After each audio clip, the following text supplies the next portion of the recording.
E aí, galerinha do nono ano, começando mais uma aula de geografia, e hoje a gente vai trabalhar uma temática muito importante, muito debatida, principalmente a partir da década de 80, 90, que são as questões ambientais, beleza? Professor Rogério Cajueiro, e hoje a gente vai trabalhar com a temática meio ambiente. Fica de olho aí na aula, na temática da aula. Vamos lá? Ó, questões ambientais, a gente vai trabalhar controle dos recursos hídricos, essa temática bem top, a da disponibilidade da água no planeta.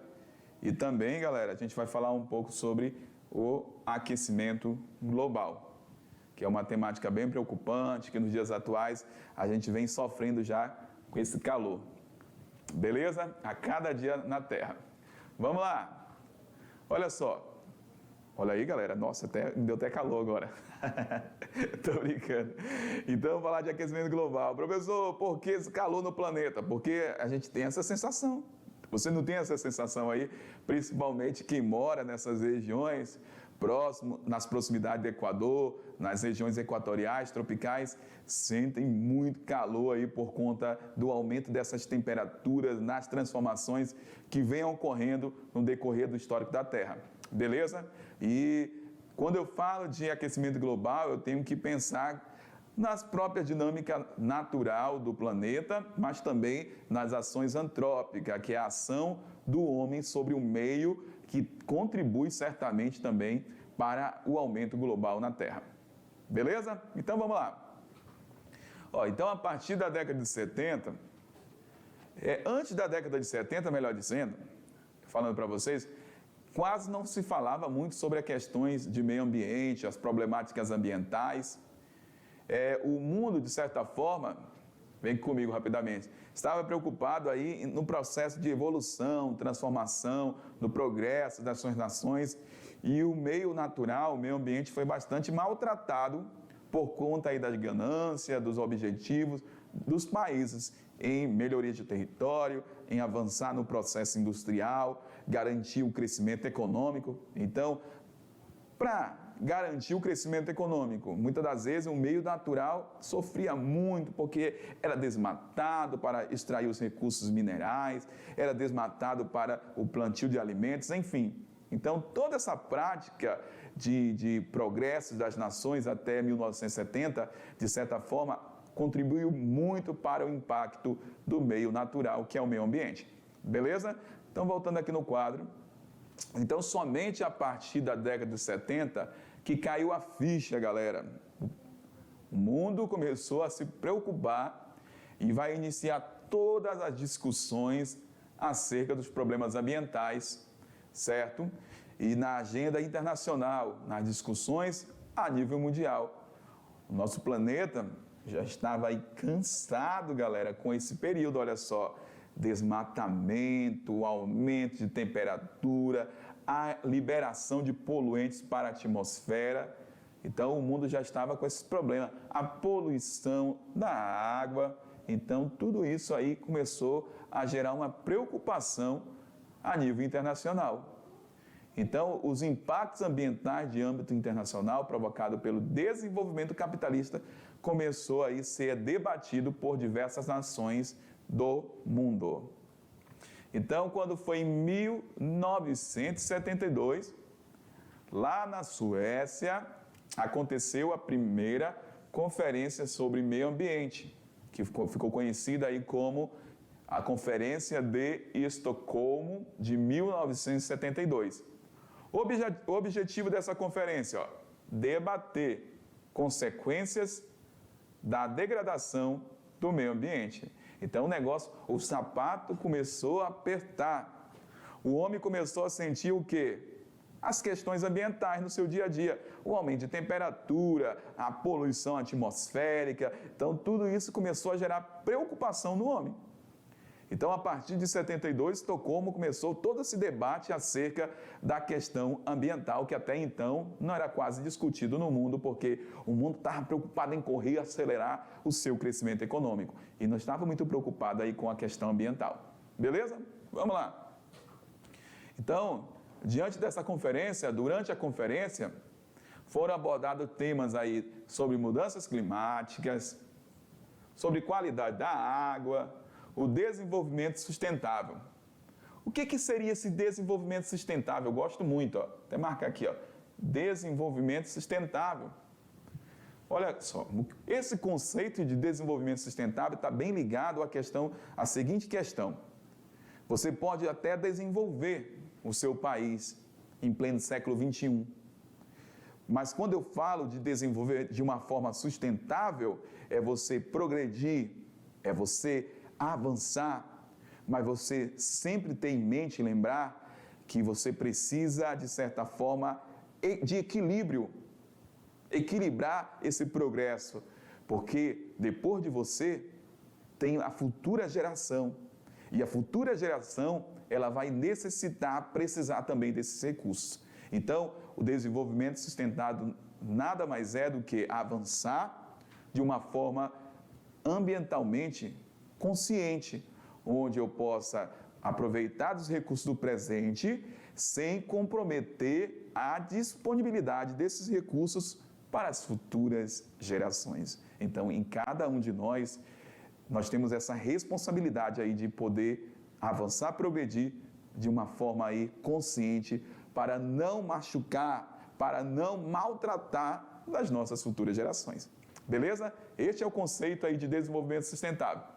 Então, começaram as discussões sobre mudanças climáticas, porque em alguns países já estavam sofrendo com a chuva ácida, que seria essa grande concentração de enxofre, que a chuva torna-se o ácido sulfúrico presente na chuva começava a desgastar, comprometer a floresta por conta da precipitação ácida, da liberação desses poluentes, também comprometia os automóveis, os prédios, a partir dessa acidez encontrada aí na chuva.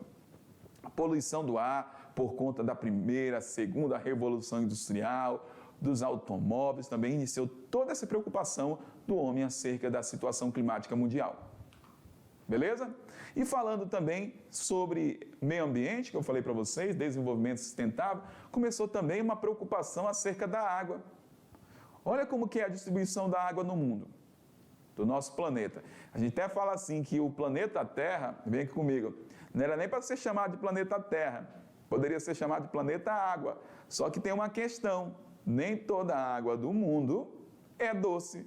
A menor parte da água, disponibilidade de água do mundo é água doce e maior parte água salgada. Beleza? Então vamos lá. Então quando eu falo aí da disponibilidade, somente 2,5% da água do planeta é doce. 97,5% água salgada. E 97,5% a gente vai encontrar nos oceanos e mares. E esse 2,5% da água doce, a gente não encontra em rios, lagos, com tanta facilidade. A maior parte dessa água está concentrada nas calotas polares. Então, aproximadamente 0,3% da água do mundo que a gente consegue encontrar aí, galera, nas superfícies de fácil acesso, que seriam os rios e lagos. Então, a maior parte da água doce aí ainda está nas calotas polares, então a gente nem consegue extrair essa água.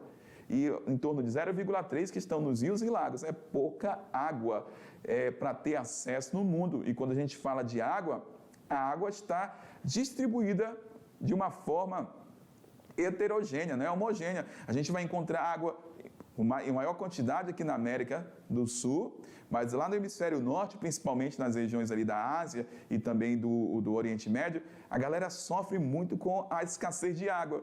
Por isso que a gente precisa equilibrar e pensar muito na questão da hidrografia, na questão água, para poder garantir um menor desperdício e garantir uma maior sustentabilidade quando a gente fala de água.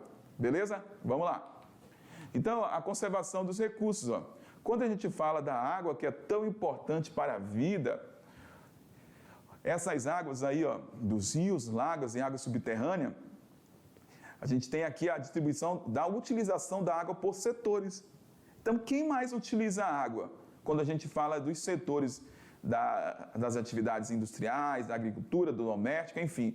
Olha aí, galera, 70% da água consumida, certo? É utilizada aí na agricultura.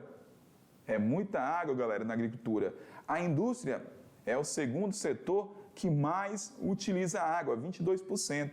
E o doméstico, aí o uso doméstico é de 8%. Então, na sua provinha, no seu dia a dia, a atividade agrícola é a atividade que mais consome água na terra. Beleza?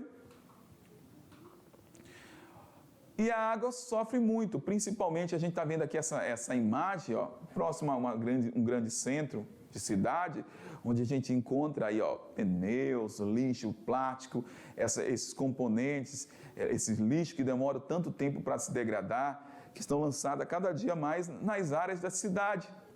E isso acaba gerando problema, porque quando a gente fala de poluição das águas, você tem que lembrar o seguinte, que maior parte, principalmente aqui das cidades do Brasil, não tem saneamento básico. Então, muitas das vezes a poluição, o descarte é feito de qualquer forma e isso contribui muito para o impacto ambiental hídrico. E ainda tem um agravante maior, essas cidades cresceram e muitas das vezes a população também não tem consciência e acaba depositando lixo, resíduos, aí como pneu que você viu na foto, garrafas PET, plástico, nos leitos de rios e lagos e gera muita consequência para a questão da hidrológica, para os animais que vivem nos oceanos e mares, rio também, e compromete a qualidade da água, que essa água torna-se aí uma água poluída. Então, olha, não é fácil, entendeu? Garantir o que é a preservação desse recurso, porque não cabe somente ao governo, mas cabe a cada um de nós trabalhar com essa conservação, com essa consciência ambiental. Vamos lá? Então, ó, a água enfrenta constantemente poluição dos recursos hídricos, o desenvolvimento aí desenfreado das cidades contribuiu para aumentar a poluição da água, as atividades econômicas também contribuiu para aumentar essa poluição, essa ausência de saneamento básico e a própria consciência ambiental que eu falei há pouco para vocês, que cabe a cada um de nós desenvolver essa consciência. Beleza? Nós temos aqui um sistema de saneamento básico que seria o ideal para todos os municípios do Brasil e do mundo, mas a gente sabe que na realidade nem todos têm esse sistema aí de melhoria, de tratamento aí da água. Então nós temos aqui a água, que é retirada muitas das vezes, que abastece as casas, ela passa por um reservatório, beleza? E a gente tem uma casinha representando aqui um esgoto clandestino. A água não era para vir diretamente para o rio, tinha que passar por essa estação de tratamento, mas ao invés de passar, essa água, esse esgoto, está poluindo esse rio. Então, quando é feito da forma correta, ó, o dejeto lá, vamos colocar lá do vaso sanitário, da sua fossa sanitária, ele passa por toda uma estação de tratamento, ó, e essa água ela é liberada de uma forma limpa para os rios e lagos. Mas quando não tem esse tratamento, infelizmente, é depositado de qualquer forma, conforme a gente está vendo aí nessa representação, que seria o esgoto clandestino. Beleza? Então, nem todos os estados, nem todos os municípios têm esse sistema aí de saneamento básico, infelizmente. A água, a gente tem aqui ameaça de acordo sobre grande fonte, aquíferos, que são águas subterrâneas. Aqui no Brasil, nós temos aqui o aquífero localizado nessa região do Guarani, que é um grande reservatório de água, então tem uma grande disponibilidade de água nessas regiões, que abrange não só o Brasil, mas a Argentina, Paraguai e Uruguai, e é um dos maiores do mundo. Mas essa água também está sofrendo com contaminação dos produtos agrícolas e também esgoto em alguns pontos.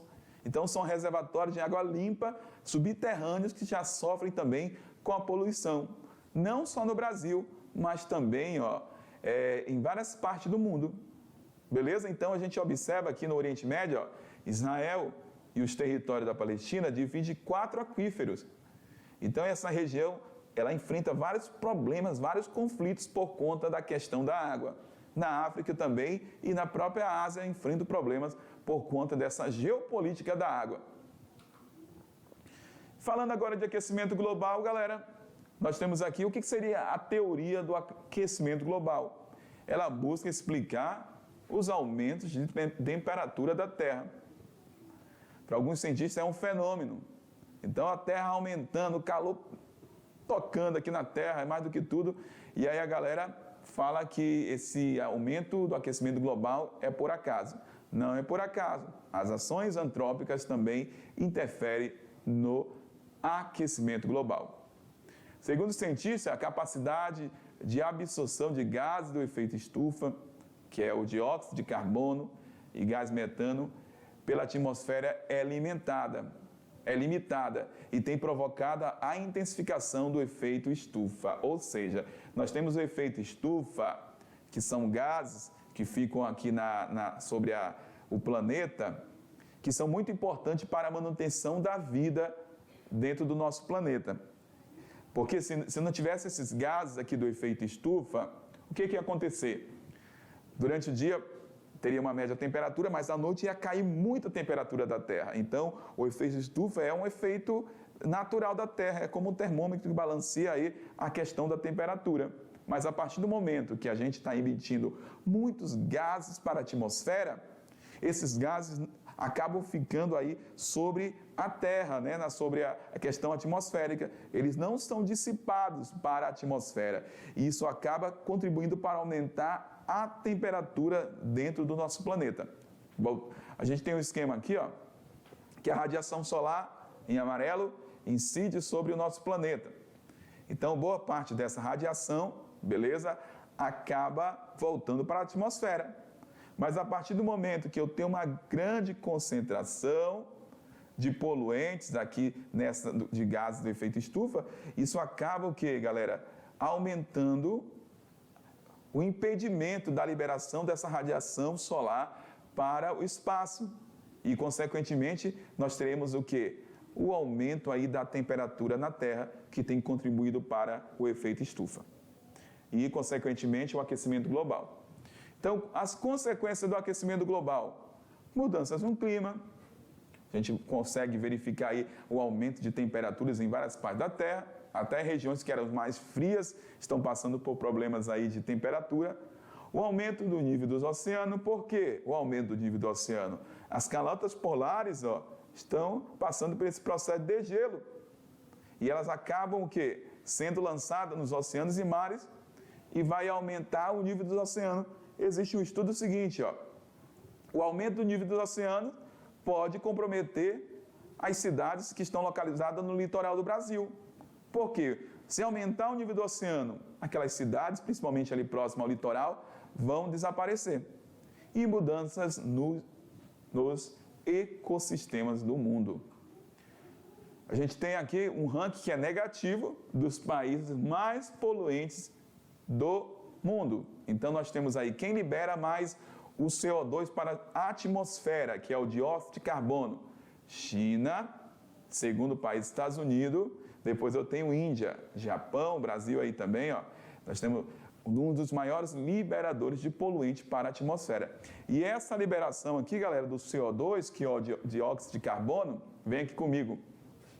Ele é liberado a partir da indústria, liberado a partir do combustível que é queimado no teu automóvel, no teu carro, da família, no ônibus da cidade. Então, esses poluentes liberam o chamado CO2, que é o dióxido de carbono para a atmosfera. E também queimadas intensificam a liberação do dióxido de carbono para a atmosfera. Então, cabe a cada um de nós, galera, essa consciência de poluir menos para poder garantir uma melhor qualidade para o nosso planeta. E de uma forma geral, olhando esse gráfico, eu quero falar para vocês a seguinte situação. É muito fácil. Quem que mais emite? Por que a China e os Estados Unidos emitem mais CO2 para a atmosfera? Porque Estados Unidos é a primeira economia mundial, China a segunda economia mundial. E esses países aí têm muitos automóveis, esses países têm várias indústrias, e quanto maior o desenvolvimento de uma nação, certamente maior será seu potencial industrial e, consequentemente, maior impacto ambiental. Beleza? Então, esses países estão na primeira colocação, não é por acaso, é porque tem um grande poder econômico. Esse grande poder econômico favorece aí o desenvolvimento industrial, que é um dos grandes responsáveis aí pela poluição, liberação do CO2 para a atmosfera. Fechou, galerinha? Então, cabe a mim, cabe a você, a cada dia termos essa consciência ambiental para garantir um equilíbrio no nosso planeta e aquilo que eu falei lá no início, desenvolvimento sustentável, para que as futuras gerações possam usufruir também das coisas maravilhosas que nós temos aqui na Terra. Beleza? Um grande abraço para vocês e até mais. Valeu, tchau!